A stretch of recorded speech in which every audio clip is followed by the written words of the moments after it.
Members, it's 2:30, the appointed time. We have a quorum. I call to order the meeting. The first agenda item is meeting with the administration. Let's invite representatives of the administration to come inside. Members who wish to speak, please press the request to speak button. Can we please invite the representatives of the administration to come inside? Thank you.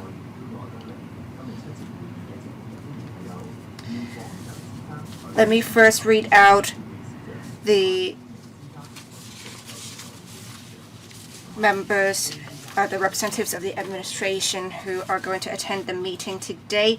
That is Mr. Aaron Liu, Deputy Secretary for Financial Services and the Treasury 1, Mr. Ronald Fan, Principal Assistant Secretary for Financial Services and the Treasury H, and Mr. Gary Lee, Senior Assistant Law Draftsman, Department of Justice. Now, this subcommittee is dealing with a proposed resolution. It is a piece of subsidiary legislation that is subject to the positive vetting procedure. It is a proposed resolution under Section 29 of the Public Finance Ordinance, Chapter 2. All right, I can see that the representatives of the administration have come inside the conference room. Please brief members on the paper. Thank you, Chair. Today we are to brief members on the amendment to resolution of the Land Fund. The amending resolution will give power to the Finance Secretary to make adjustments to the Land Fund. The Land Fund was established in 1997 and it has become part of our fiscal reserves. And a future fund was later set up. The assets of the Land Fund have been held in a notional savings account within the future fund to secure higher investment return. But these were not reflected in the government's accounts. It is only in 2021 and 22, it was announced in the budget that the cumulative investment return of the future fund would be brought back to the operating account in order to enhance transparency, because it will be reflected in the government's accounts. But right now, in the Land Fund resolution, there is no provision to allow the government to transfer the cumulative investment return to the general revenue. That's why we are proposing to add a provision in the Land Fund resolution to give the Finance Secretary power to transfer from time to time from the Land Fund to the general revenue any balance representing the cumulative investment return that is generated from the future fund and already brought back to the Land Fund. And this is the practice that we have with other funds of the government. In other funds, we have given the Financial Secretary power to transfer any balance representing investment return to other accounts of the government. Now, our proposal relates to the investment return of the future fund, so it does not involve the principal. For any changes to be made to the principal, it would require vetting by the Legislative Council still. And our proposal today is just a transfer of funds within government accounts.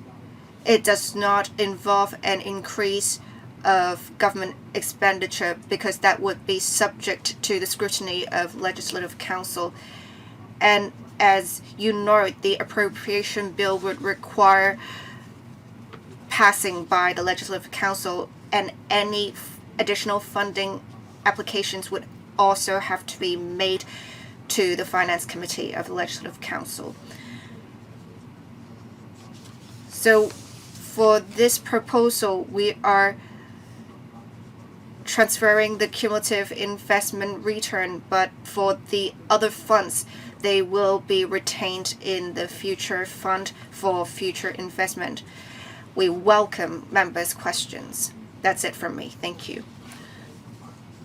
Members who have pressed the request to speak button are Dr. Kennedy Wong, Dr. Johnny and Ms. Doreen Kong. I'll assign a 5-minute time limit. Questions and answers included. Dr. Kennedy Wong. Thank you, Chair.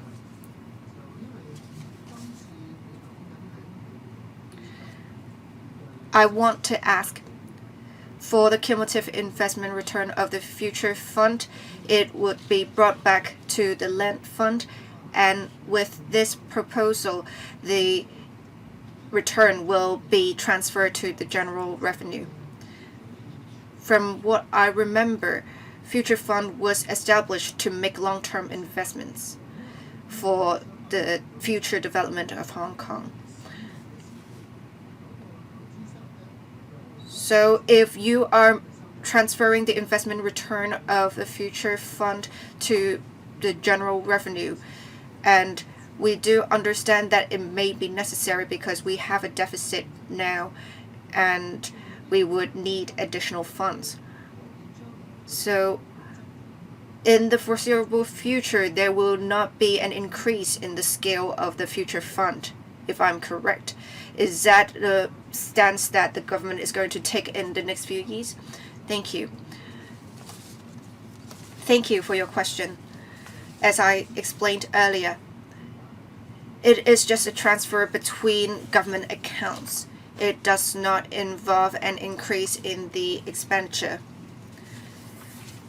This proposal relates to what was announced in the 2021-22 budget to enhance transparency of the government's accounts.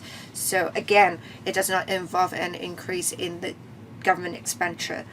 And even with the transfer of the return back to the general revenue, the funds are retained in the future fund for investment. So it would not be the case that the return of the investments of the fund would be impacted. It's just that we would transfer cumulative investment return to the general revenue. Investment return has all along been part of the revenue of the government, and this arrangement would be in line with arrangements for other funds. And again, it does not change the amount of the principal, and Hong Kong Monetary Authority will continue to be the manager of the fund and would seek high investment returns. And as you may remember, apart from investing in the exchange fund, we will also have funds invested in the Hong Kong growth portfolio to make investments in INT and the Greater Bay Area. We also have the Hong Kong Investment Corporation Limited. We have also a 30 billion co-investment fund. So right now, the Future Fund, along with other funds of the government, will help boost the economy of Hong Kong. Excuse me, Chair, I have a follow-up. My question is very simple, but he gave a very long answer. So land fund would make long-term investments, right?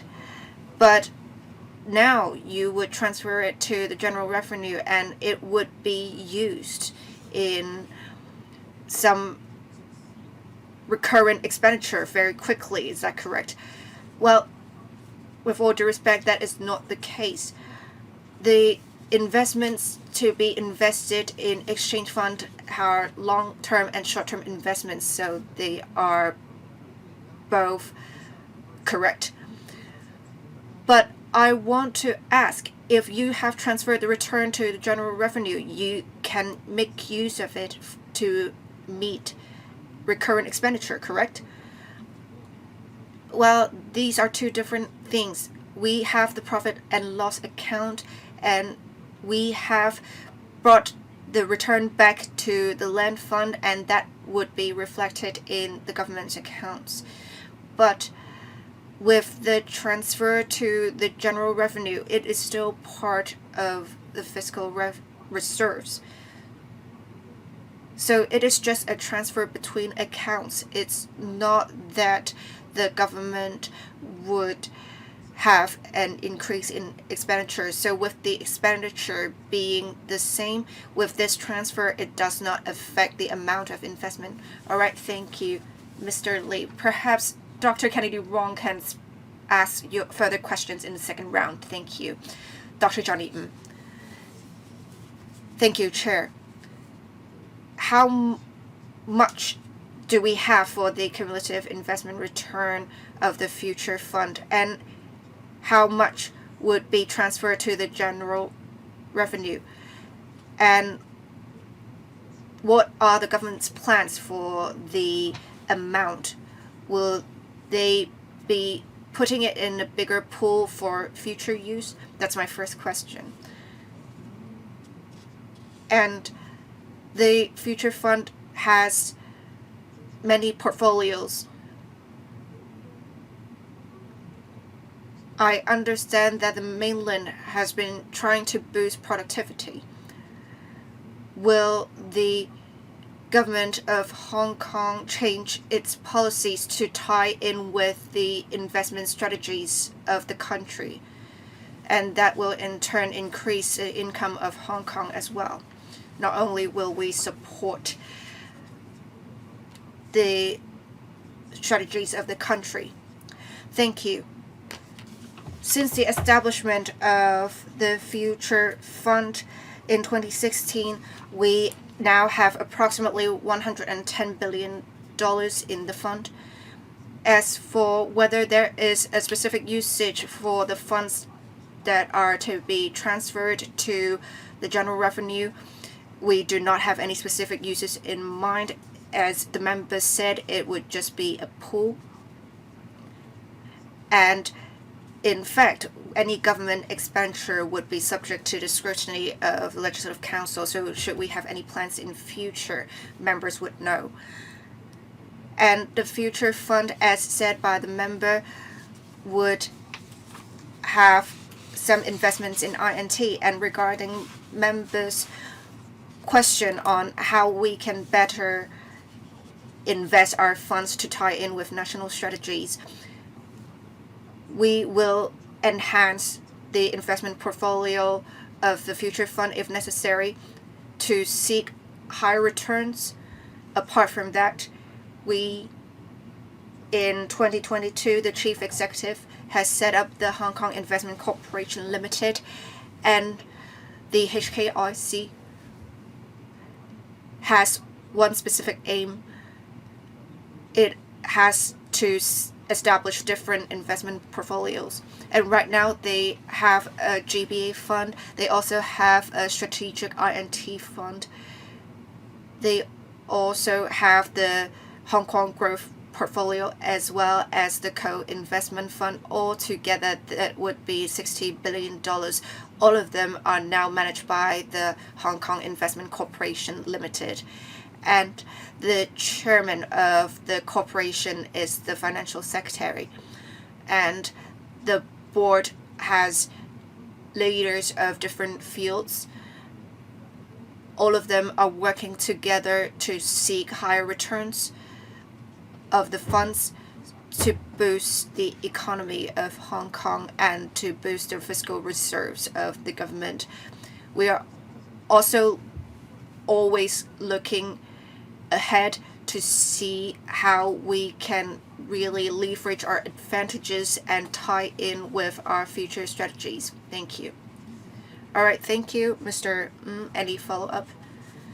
All right, Ms. Doreen Kong. Thank you, Chair. I have read some government papers.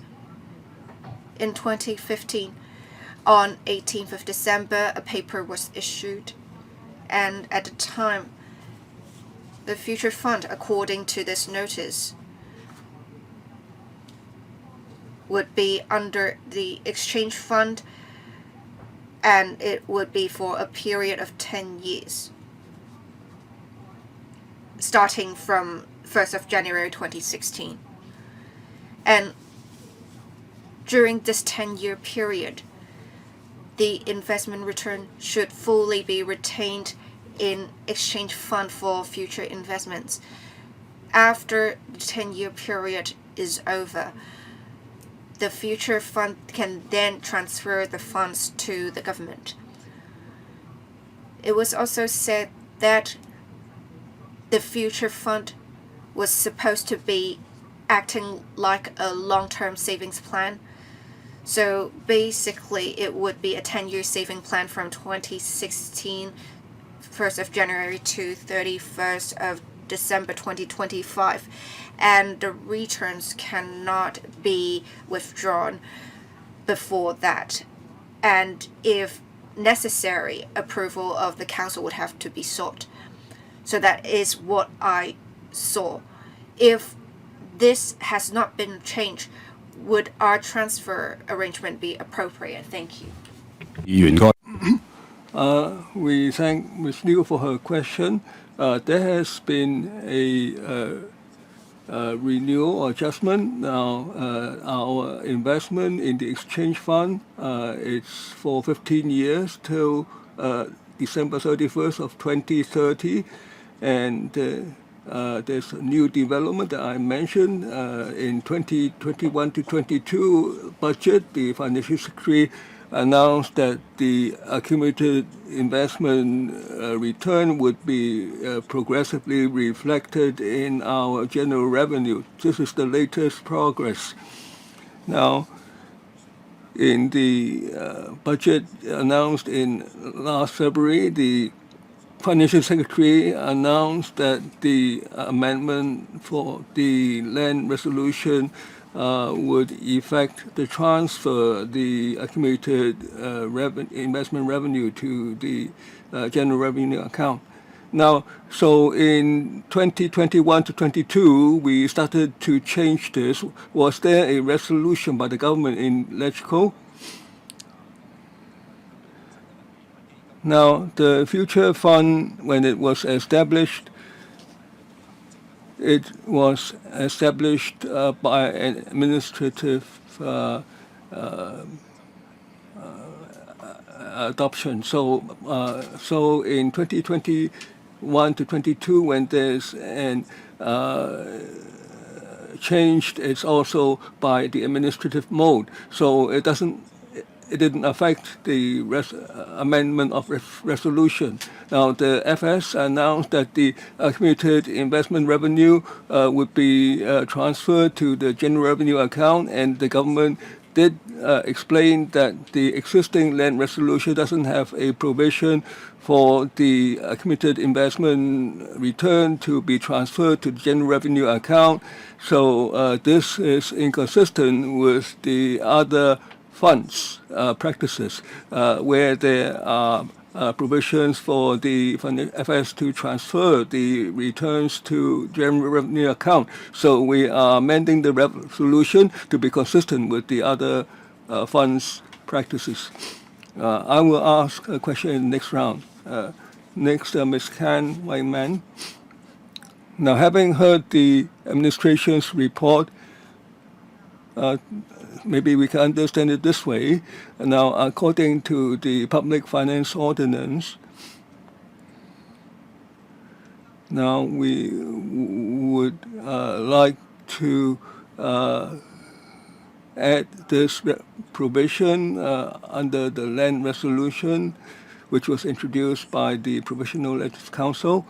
Now, the FS, according to Section 29, the administration will adopt an administrative act and has the power to do this. So the investment revenue, that is the accumulated investment revenue, would be transferred to the general revenue account. Now, this was a administrative practice.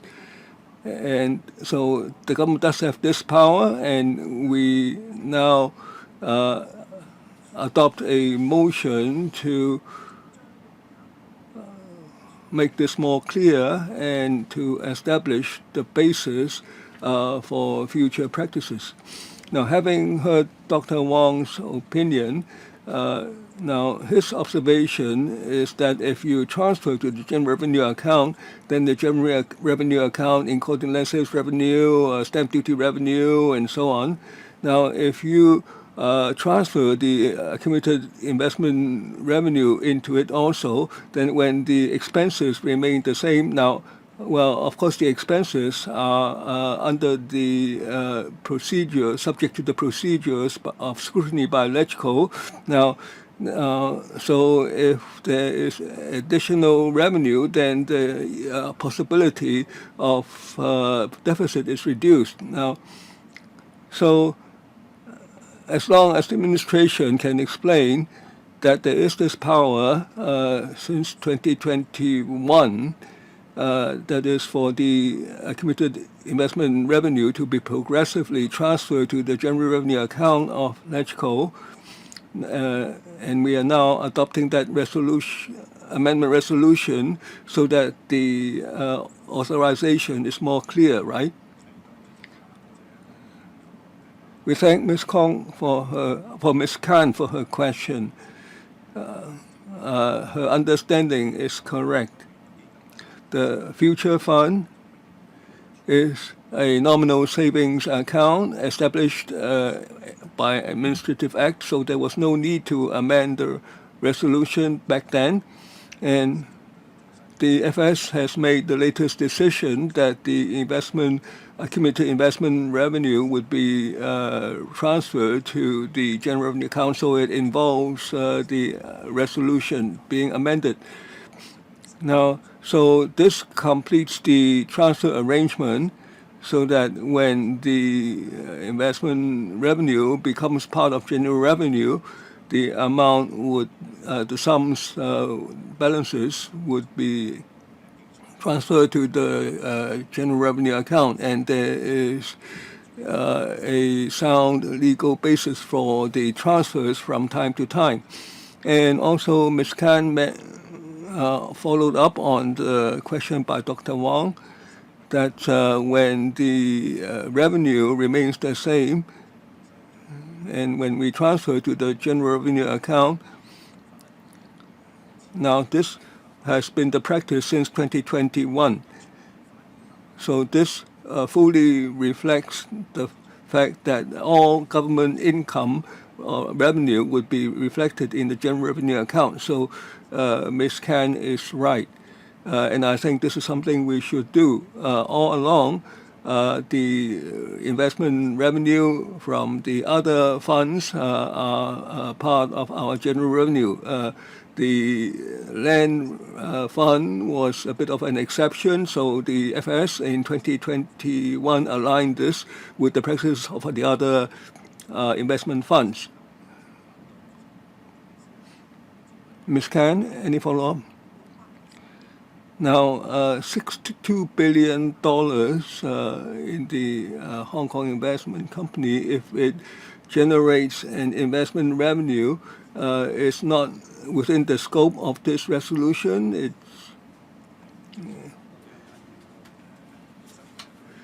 Her understanding is correct. That part is for investment.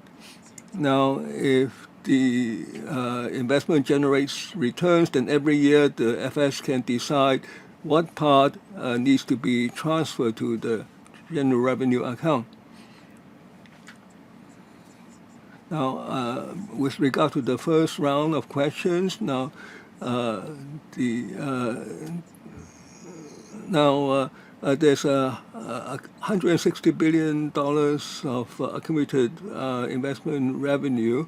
So under what conditions the FS would exercise its power to transfer? So can you clarify? Now, it's a very appropriate question. Now, the accumulated investment return since 2021 to 22 has been a few years, so that's the amount that I mentioned earlier. So with the LegCo support, after the resolution is passed, I believe the FS will decide initially the accumulated investment revenue for over the past few years would be transferred to general revenue account, and then for each subsequent year, how much would be transferred. It depends on several factors. Firstly, of course, it depends on how much the investment revenue would be from the future fund. And also depends on the overall economic situation and the financial situation of the government. And after considering all the needs, the FS would make an overall decision on the amount transferred each year. Now, the FS would maintain the transparency since 2021 to 22 every year in the budget. He will announce in the budget document the proposed amount to be transferred, and the amount transferred would be reflected in the annual accounts of the government.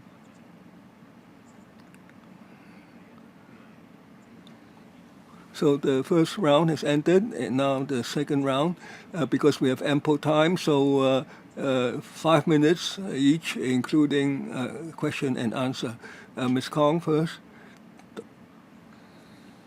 Now, if this amendment resolution is passed, then the investment revenue, if it's transferred to general revenue, can the government use it?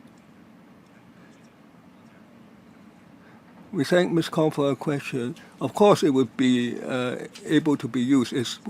Because it's part of the government revenue. It's part of the fiscal reserves, and it serves the functions of the fiscal reserves. It meets our cash flow needs, and during emergency situations, for instance, when there's an epidemic, as in the past, we can make use of it. But right now, it's a transfer between accounts. There is no direct or indirect impact on otherwise. Now, I understand this. Now, you said that this is an administrative approach. Now, I hope the government can explain why is it that back then, when the government created the fund, said that it's a long-term savings plan, it cannot be withdrawn before 31st December 2025, and except with the approval of LegCo. Now, so why is it that in 2021-22 we started using it? Now, I believe now administrative acts are subject to certain rules, and I think maybe the public would ask this question. So, why is it that the administrative practice has been altered? Now, I would like to make clear, when we said back then that when we wouldn't use the money, we were referring to the principle of the future fund. Now, the investment revenue is part of general revenue, so this is in line with the practice for the other investment funds. So this is not a new policy or a new approach. Finally, now, I'm not sure whether the investment revenue earned can be taken out. Now, according to the notice or document, it said that it's a long-term savings plan to reduce the pressure on the public finance in future generations. Now, the government back then said that the 10 years is for long-term savings, and it said that there shouldn't be any, there's not expected to be any deficit within 10 years, but as population ages, there might be some structural deficit in the following 10 in subsequent years. So there was this 10-year period. Now, if this just referring to the principle, that this wouldn't be a long-term savings plan. as I mentioned, if it's a long-term saving scheme, this continues to be a long-term saving scheme. The principal continues to be a long-term investment, and as we have seen, we were able to achieve quite a satisfactory investment return. Now, on the transfers, it's purely transfers between accounts. For as regarding long-term investment, now when the economy is doing well, we can increase the principal, and in fact we did that once. Now, apart from the original amount transferred from the land fund into the future fund in 2016, when there was a financial surplus, back then we turned 1/3 of the budget surplus into the future fund. Of course, now economy fluctuates, and so when the economy is doing well, when our revenue increases, the government might further increase the principal. So the long-term savings scheme has this in mind. Thank you, Chair. Thank you. Any other members who would like to speak for the second round? Ms. Carmen Khan? Chair, I have with me the document in the budget about the land fund. I'm not sure if the administration has this paper with them about changes of the land fund. So can the administration explain to me how I should interpret whether the fund would make a surplus or a deficit? Right now, there is a 24.7 billion deficit, it seems. Why is it the case? Thank you, Chair. Thank you, Ms. Carmen Khan, for your question. As Ms. Carmen Khan understood, in the budget 2024 to 25, we anticipated a change in the amount of the land fund. On 1st of April 2024, we would have approximately $396 billion. That would be a surplus before the transfer, and we also have $72 billion. And we expect that if the amending resolution is passed,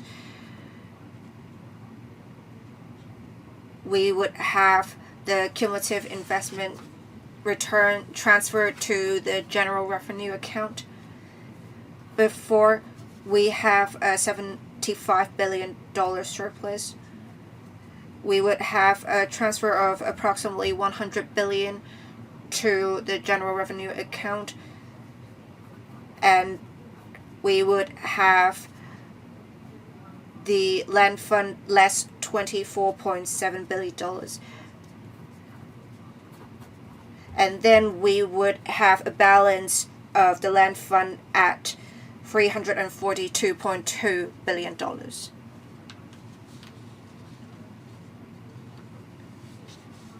Thank you. I want to ask, so I can see that the figure in 2019,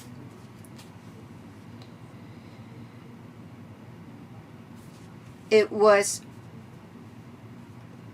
$195.7 billion, and there would be an increase after that. And with the cumulative investment return being $100 billion, it is to be transferred to the general revenue account.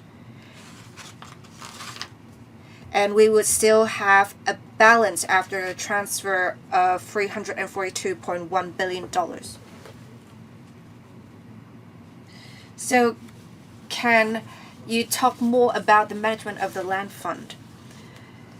Thank you. In fact, Ms. Khan's understanding is quite correct. With a return, we have an increasing balance of the land fund, and that's why we set up the land fund in the first place. But even with the transfer of $100 billion to the general revenue account, I need to stress this. The funds would be retained in the general revenue account. So it is just a transfer of funds between the government's accounts. And this is an approach that we are taking with other funds as well, because we think it appropriate to reflect the government's returns in the government's accounts. And the principle will continue to be used as part of the investment, and that would achieve the purpose of the land fund, the future fund, and that would boost our productivity as well as economy. Thank you, Ms. Khan. Any follow-up?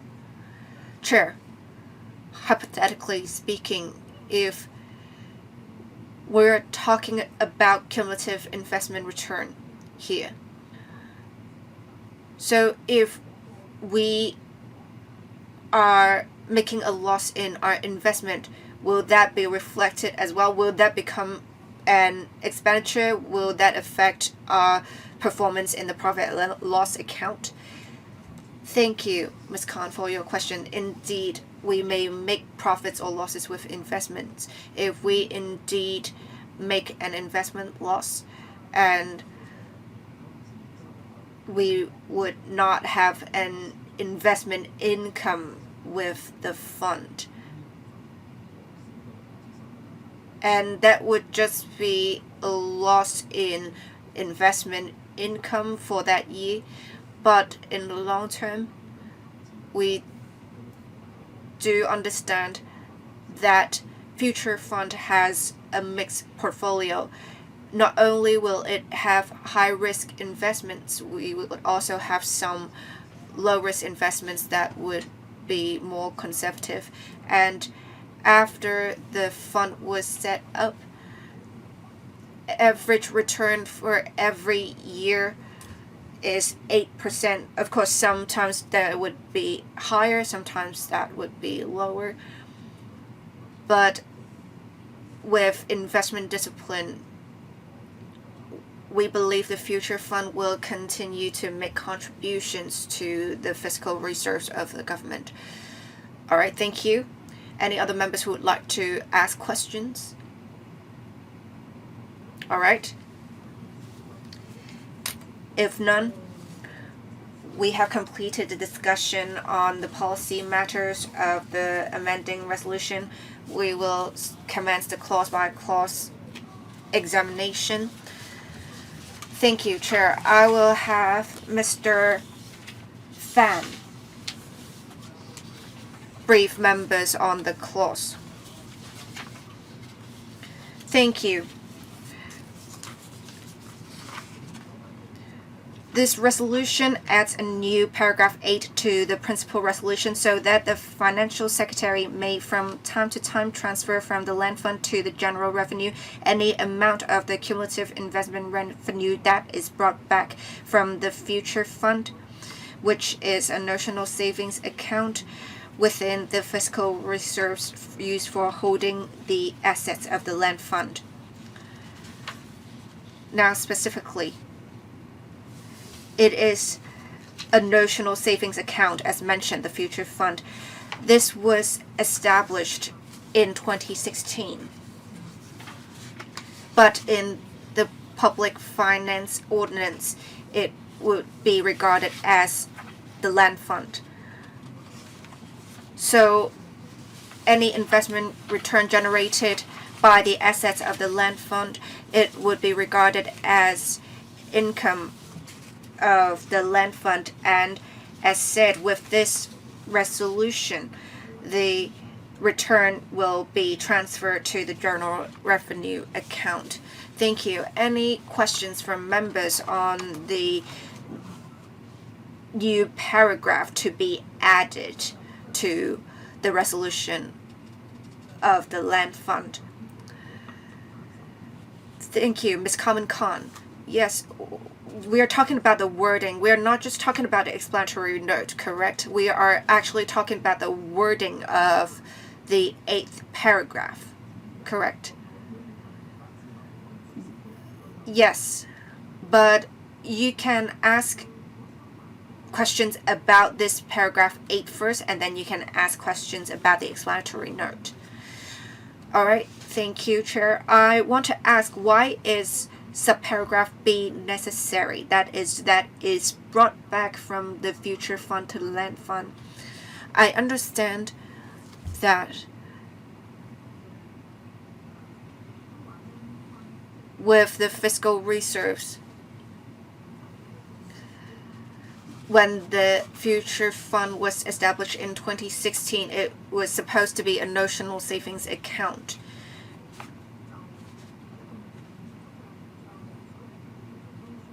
So it would be something nominal, so you would call it a notional savings account. Excuse me, Chair, I'm just trying to be clear about the wording here.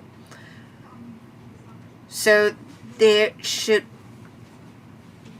be a notional savings account. It may not be a fund as such, but it is part of the fiscal reserves. So you would call it a future fund. So I understand the need for subparagraph A, but why is it necessary to include subparagraph B? Why is this action that is brought back from the future fund to land fund necessary? Well, Mr. Liu, thank you, Ms. Khan. The question is very good. When the fund was established in 2016, it was supposed to be a national savings account. After the fund was established, the investment revenue would not be reflected in the government's accounts, as mentioned earlier. And in 2021-22 budget, it was announced that the cumulative investment return of the future fund would be brought back to the operating account on a progressive basis, and that relates exactly to paragraph 8B.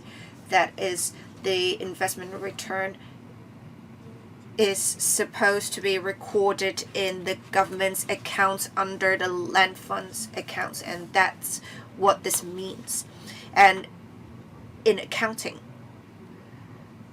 we would call this action a crediting entry, crediting it as a revenue of the government. So we would need both conditions in paragraphs 8A and 8B satisfied before the financial secretary can transfer the cumulative investment revenue from the land fund to the general revenue account. Thank you. Ms. Khan, any further questions? I understand now with the administration's explanation. So it was not in the government's accounts because it was managed by the exchange fund. It is not included in the general revenue account. That's why you need the action in B performed before you can include it in the general revenue account. When you say that the financial secretary may from time to time transfer the cumulative investment revenue and the amount is to be specified by the financial secretary, correct? If that is the case, should you include expression such as at his sole discretion or at it with an amount to be specified? Because it was only after members had asked questions that we found out that the amount may be discretionary. Of course, I understand that the cumulative investment revenue amount is now known because it would be the cumulative investment return from 2016 to 2014, but I would like to know if it is necessary to include the expression at the Financial Secretary's sole discretion. Thank you. We thank Ms. Khan for her question. Now, the purpose of our amendment, as Ms. Khan said, is with regard to the investment revenue, it would be at the sole discretion of the Financial Secretary. Now, he will be solely responsible. When we drew up the amendment motion, we said from time to time the FS can transfer from the investment revenue to the general revenue. Now, does this mean that the FS has sole discretion in this regard? I believe he has. Perhaps our assistant law draftsman can supplement.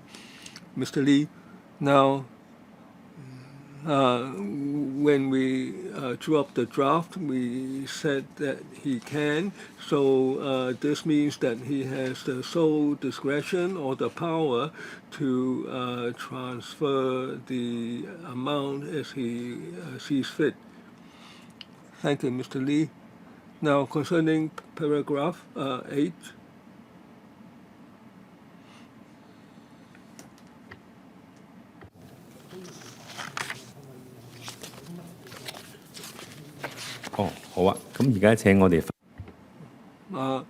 now, our legal advisor, your comment. Now, members may note that the amendment resolution is in two parts. The government explained the second part to add paragraph 8. Now, the other part, now, in the original resolution, there would be an amendment in paragraph 7. It's a simple amendment, but the members should be aware of that. So this is for the sake of completeness, that there is another part. We thank the law draftsman. Now, paragraph, we delete the full stop and we substitute a comma. We thank the legal advisor for his reminder. Ms. Khan. We thank the legal advisor. Now, he pointed out that there is an additional paragraph.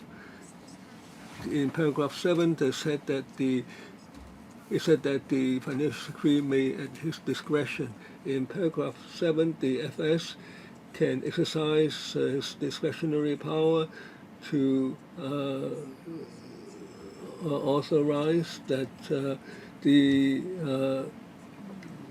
any assets that is not due for any specific use can be directed, so that can direct for the use for investment. So it says that the FS has the sole discretion, and the investment return can be used to meet any expense. And paragraph 8 says additionally that the investment revenue can be transferred to general revenue account. So that comes back to my earlier question. Do we have to say that he has the sole discretion, or do we rely on the sole discretion reference in paragraph 7? Perhaps it's Mr. Lee or the DS or PAS. Perhaps Mr. Lee can supplement. Now, paragraph 7 was drawn up in 1997 when it was drafted. Back then, they adopted the drafting modes at the time, so we now use more succinct language. So we do not have to say in so many words that he has the sole discretion. Now, as long as the DOJ confirms that in conjunction with paragraph 7, the power given to the FS has not changed, so it's his discretionary power.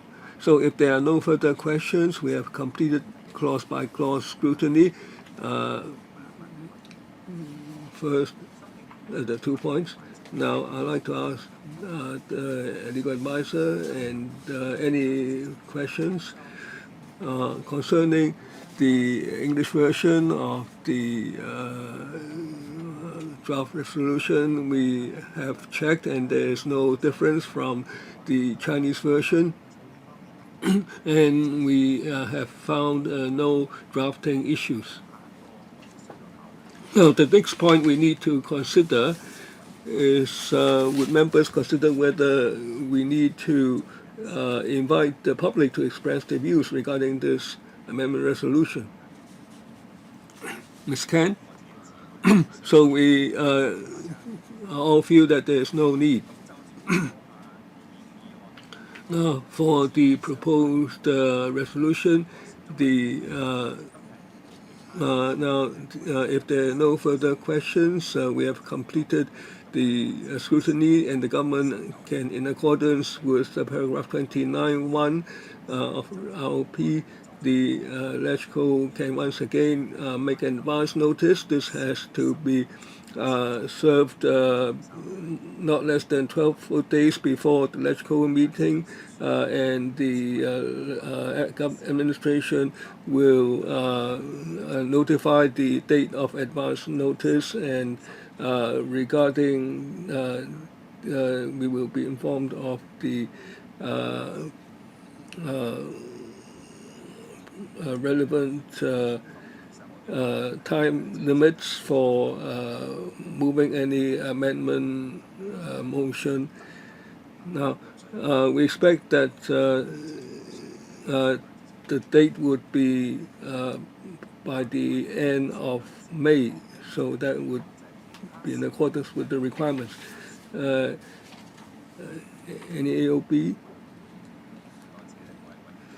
So we thank the members for being present, and we thank the government representatives.